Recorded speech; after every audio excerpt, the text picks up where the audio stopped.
नमस्कार साथियों, स्वागत करता हूं एक बार फिर से आप ही के अपने YouTube चैनल दोस्तों ए टू जेड ज्ञान यूट्यूब चैनल पर।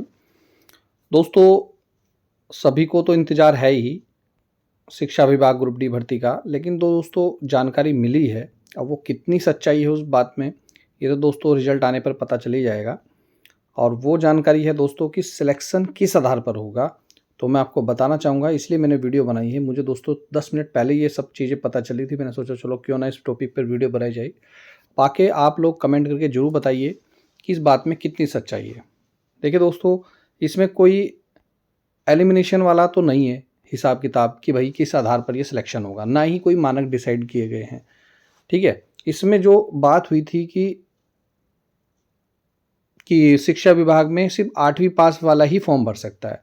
तो लोग बाग क्या करने लगे कि भैया 8वीं की मार्कशीट लाने लगे और फॉर्म भरने लगे। और इसमें दोस्तों ये जो सेवायोजन विभाग है, बहुत से बच्चे क्या कर रहे हैं, सेवायोजन विभाग में तो किसी ने 8वीं पास पे नहीं भराया होगा।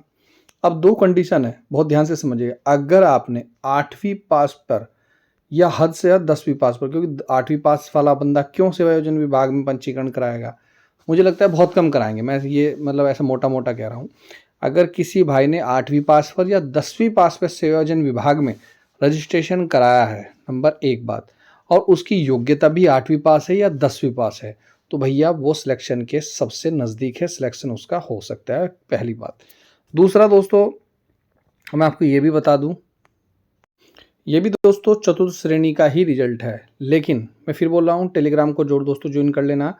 अब हमने जब इसकी जांच पड़ताल करी भाई किस आधार पर ये रखे जा रहे हैं, तो इसमें भी योग्यता दोस्तों 5वीं पास और 8वीं पास थी। तो जिस भी भाई ने 8वीं की थी और 8वीं में मार्क्स हाईएस्ट थे, लगभग 70% थे या 75% थे, तो उसमें इन बच्चों का भी सिलेक्शन हुआ है, नंबर एक बात। दूसरा, इसमें विकलांग वालों को प्राथमिकता पर रखा गया है। तीसरा, महिलाएं हैं, या आप ये भी कह सकते हैं दोस्तों चतुर्थ श्रेणी भर्ती में आरक्षण में भी आरक्षण भी है, तो उसमें आरक्षण को भी दोस्तों रखा गया, आरक्षण वाइज भी रखे गए हैं। अब मेन बात है जो दोस्तों मैंने आज ये वीडियो बनाई है, स्क्रीन पर आप रिजल्ट भी देख रहे हैं, तो हमने बहुत पुख्ता जानकारी के आधार पर ये वीडियो बनाई है।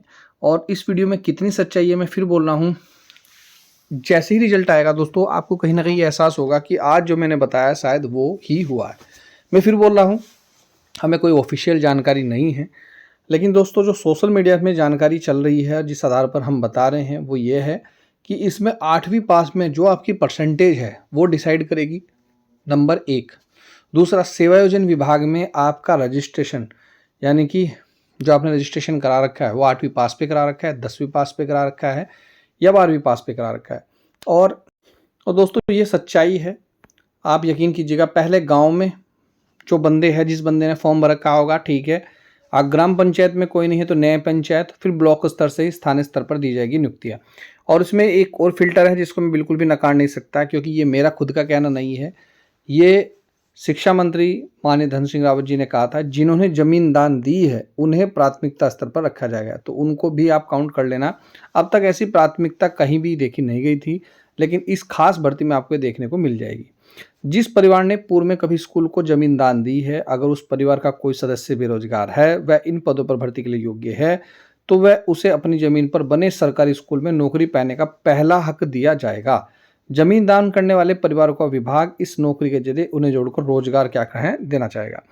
और मैं फिर बोल रहा हूं, यहाँ पर साफ साफ लिख रखा है, शिक्षा मंत्री डॉक्टर धन सिंह रावत के मुताबिक जहां जिस स्कूल में पद खाली होगा वो उस पर वहीं के स्थानीय बेरोजगार युवाओं को क्या मिलेगा, रोजगार मिलेगा। स्थायी निवास प्रमाण पत्र अगर आपका कहीं और का है, आपने फॉर्म कहीं और का भर रखा है, तो भी आपका सिलेक्शन क्या हो सकता है, रद्द किया जा सकता है। हायर एजुकेशन क्वालिफिकेशन आपकी होने के बाद भी आपका सिलेक्शन दोस्तों रद्द किया जा सकता है। अगर ग्राम पंचायत स्तर पर कोई आवेदन नहीं मिलता, मैं फिर बोल रहा हूँ, तो न्याय पंचायत स्तर के आवेदक को ही भर्ती में प्राथमिकता दी जाएगी। और न्याय पंचायत पर आवेदक नहीं मिलता तो उसी स्कूल के विकास खंड के आवेदक को नौकरी दी जाएगी। तो फिलहाल मैं आपको 3-4 चीज़ें बता दी जो बहुत क्लियर हो चुकी है। अब मैं फाइनल बता रहा हूँ, अगर 8वीं क्लास आपकी है और रोजगार कार्यालय रजिस्ट्रेशन आपने 10वीं पास या 8वीं पास पे किया है, तो आप सिलेक्शन के नज़दीक हैं, बशर्ते अगर आपके 8वीं क्लास में लगभग 75% मार्क्स आ रहे हैं, 75% मार्क्स आ रहे हैं जनरल कैटेगरी से, तो भाई साहब आपका सिलेक्शन होने के पूरे पूरे चांस हैं, क्योंकि जो हमें जानकारी मिल रही है वो ये भी है कि अगर इस भर्ती में सही मानकों के आधार पर ये भर्ती नहीं की गई तो यह भर्ती वास्तविकता में हम लोग भी पूरा सपोर्ट करेंगे, ये माननीय उच्च न्यायालय में दोस्तों जा सकती है अगर सही मानकों पर ये भर्ती नहीं हुई तो। बाकी आप लोग हमारा सपोर्ट कीजिए। मैं फिर बोल रहा हूँ, ये भर्ती नहीं है, सपना है। इस भर्ती को लाने वाले भी हम ही लोग हैं दोस्तों। ये आप जानते भी हैं, कितनी तमाम वीडियो बनाई कितना इसका अथक प्रयास किया गया है वो हम ही जानते हैं और हमारी टीम जानती है। बाकी दोस्तों, शिक्षा विभाग ग्रुप डी भर्ती में फिर बोल रहा हूँ 75% मार्क्स जनरल। इसी तरीके से आप ओबीसी भी मान लें 72 से 70% अगर किसी के मार्क्स हैं 8वीं क्लास में तो निश्चित रूप से उसका सिलेक्शन हो सकता है। और फिर भी मैं ये कहना चाहूँगा अपनी वीडियो के माध्यम से, अगर किसी भाई को लगता है कि किसी दूसरे का सिलेक्शन हुआ है, मेरा सिलेक्शन नहीं हुआ, जबकि मैं सभी प्राथमिकता और वरीयता मुझे मिलनी चाहिए थी और मेरा होना चाहिए था, फिर भी नहीं हुआ किसी कारणवश योग्यता रखते हुए भी, तो दोस्तों तो मैं फिर बोल रहा हूँ उसके लिए दोस्तों कहीं ना कहीं माननीय उच्च न्यायालय है और हम भी पूरा प्रयास करेंगे आप लोगों के साथ। लेकिन तब तक अभी तक कुछ भी नहीं होगा जब तक दोस्तों रिजल्ट नहीं होगा। अभी तक कुछ ना कुछ लोग बोलते रहेंगे कि ये हो रहा है वो हो रहा है, ज़्यादा उसमें मत पड़ें। अभी रिजल्ट आने दीजिए, दूध का दूध पानी का पानी हो जाएगा। ठीक है, क्या पता आप लोगों का सभी का सिलेक्शन हो जाए। तो ये थी दोस्तों महत्वपूर्ण वीडियो कि 8वीं क्लास के ही इसमें मानक बनाए जा रहे हैं। बाकी आप लोगों के क्या विचार हैं, आप लोगों को क्या जानकारी है, कमेंट करके बता सकते हैं। जय हिंद, जय उत्तराखंड दोस्तों।